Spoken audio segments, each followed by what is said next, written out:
These are two games I never thought would ever come back. This is a series that, for me as a kid, well, I guess you could say a kid, but more so a teenager growing up in the early 2000s, these were two of my favorite games at that time. I mean, of course, we had the Final Fantasies, we had the Grandias, we had, the Suikodens and the Wild Arms and all that. But Baten Kaitos, from the people Monolith Soft, the creators of Xenogears, Xenosaga, and Xenoblade, which is currently the most successful of all their IPs, Baten Kaitos is one I just never thought would come back. And it is really a great thing that it's back, because this gives me hope of two things. One, it gives me hope that we might get Baten Kaitos 3, because the first game, it kind of ends on an open narrative, like it could go anywhere. And the sequel is technically the prequel, but you want to play this one before you play this one, or however you want to do it, right? But the second thing it gives me hope is we might get a Xenosaga trilogy remaster. I really hope that we do get that. But anyways, this video today is about the Baten Kaitos 1 and 2 HD remaster from Bandai-Namco, and I want to give Bandai-Namco a special thank you for giving me the opportunity to cover these games that I grew up with. So with that being said, let's go ahead and dive into this review of these two gems that are now available exclusively on the Nintendo Switch. And I know there's a physical version of this, but you got to get it through PlayAsia. I haven't done that yet, but I will soon, because that's probably what I want for my birthday, which is coming up very soon. Anyways, let's talk about Baten Kaitos 1 and 2 HD Remaster. The HD Remaster versions of Baten Kaitos 1 and 2 offer an intriguing glimpse into Monolith Soft's earlier creations, whose innovations remain relevant even after 20 years. So the interesting thing is, if you want to pick up these games, they're going to be incredibly expensive to find the physical copies like I showed you guys, because one, they're incredibly rare, two, physical copies of these games are worth over $100. So unless you're willing to shell out, you're better off just getting this HD remaster or picking up the physical copy from PlayAsia or something like that, which they're kind of the definitive versions you want to play anyway. Overall, they do hold up relatively well, largely owing to thoughtful quality of life improvements. However, be prepared for a lengthy investment of time and patience to fully appreciate these games. Eternal Wings features a protagonist named Callus, who deviates from the norm by having just one natural wing. The other is mechanical. Motivated by revenge for his slain family, his journey evolves upon encountering Shella, a young woman set on preventing Malpercio's resurrection. Callus forms unexpected alliances and exhibits personal growth as he navigates these airborne landscapes. Though he starts as a somewhat abrasive character, and let's just be completely honest, he's completely an asshole, but this is a time when we had the asshole, edgy, moody, brooding type of main character. This was all the rage in the mid to late 90s, and then majority of the 2000s, especially all the way up until the 2010s before things started shifting a bit. So if you're like finding him to be a bit of an edgelord, he's a product of the era. While the central plot lines are relatively standard fare, replete with a villainous empire, the game's setting imbues it with a unique identity. Through features like the Wings of the Heart, floating lands, Magnus cards, and your role as the guardian spirit, the game's world just flows with life and just feels very lived in. And yeah, regarding the guardian spirit, yes, that's you. You are part of the core story of both games. So yeah, you get to be part of it. Not directly, but kind of directly involved, but you get what I mean as we continue on. So as the guardian spirit, you'll be engaging with the protagonist as an ethereal entity, adding an element of meta-awareness to the gameplay. Your choices can strengthen your bond with characters, ultimately aiding them in combat. Now, like I said before, this does utilize a card-based battle system, but it's not what you would traditionally expect when it comes to a card-based battler. So let's dive into that a little bit more. So Magnus cards are versatile, serving as combat assets and lifestyle utilities. The battle mechanics revolve around strategically utilizing these cards, which can be acquired through various means. Their usage ranges from offense to defense, influenced by multiple factors like elemental affinities and sequential bonuses. Progression in terms of the class levels is distinct from character levels. It enhances combat capabilities by affecting the number of available Magnus cards and the ways you can deploy them.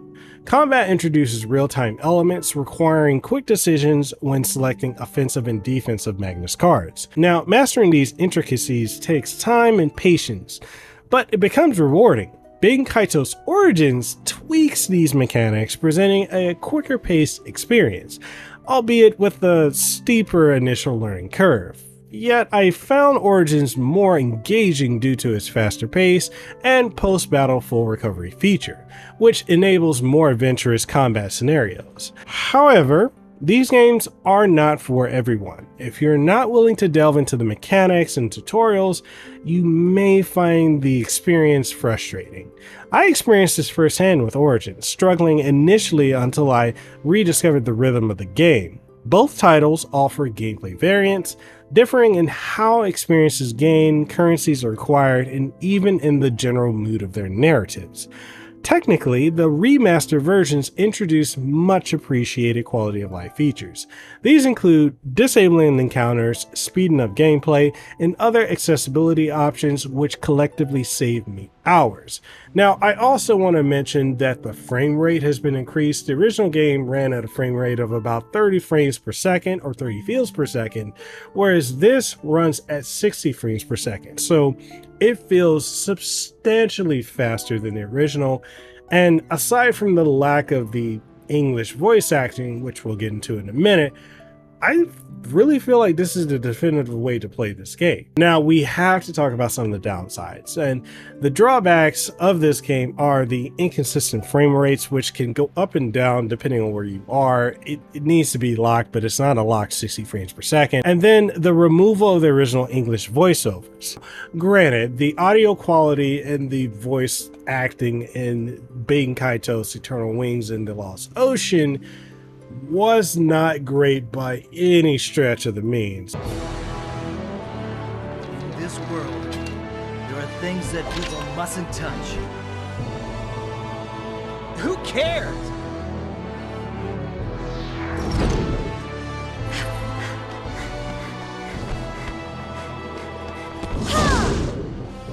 The god of demise and destruction, the cursed power of Malpertio.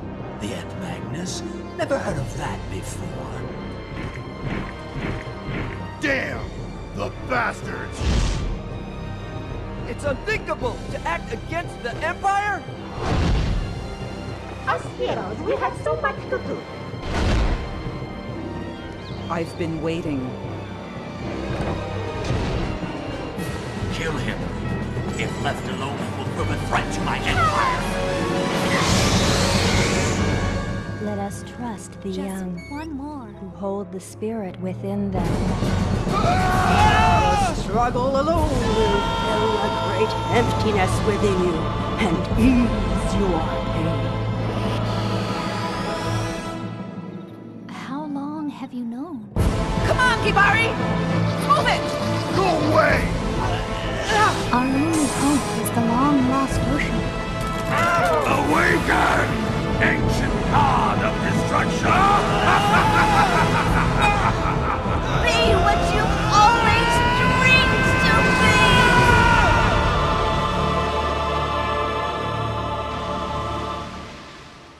It was rough, but I don't think it needed to be removed. Now, Baten Kaitos Origins, substantially better. It's actually some of the best voice acting on the GameCube as a whole. Now, the reason that was given as to why the voice acting was removed and just given the Japanese dub throughout is because modern times. There are a lot of things that I guess people would find bothersome or troublesome now due to how PC society is right now, are politically correct. So there's a lot of things that will be said and situations that I guess modern gamers and people would find to be very uncomfortable. I just feel like if you're gonna remaster something, you either spend the budget to redo the entire dub and fix whatever issues that there are, or you just port the old dub into the new remaster. I mean, look at Tales of Symphonia Remastered that came out on Steam, PlayStation 3, as well as the Switch remastered version. All they did was took the PS3 game, upscaled it, and then they just put it out, right? So there's very little, if anything, that's actually different.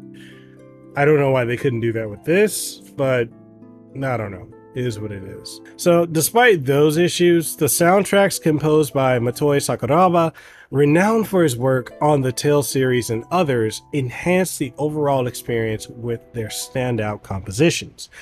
Now, in wrapping everything up, all things considered, Baten Kaitos 1 and 2 HD Remaster represents a masterful re-release, allowing these underrated JRPGs to shine once more.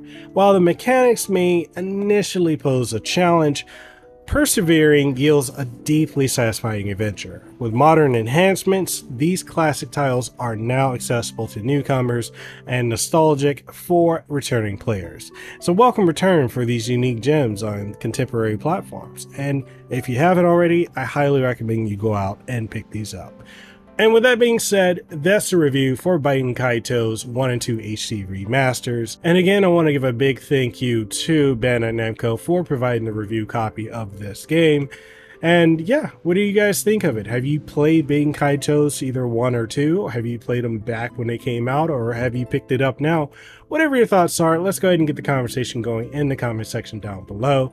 And if you enjoyed this video, make sure you like it, sub to the channel if you haven't already, and ding the notification bell. That way you can stay up to date on all the content that we put out on this channel. And other than that, I hope you guys have a good aloha rest of your day, and stay safe, be blessed, have aloha, and I'll see you around on the next one. Peace.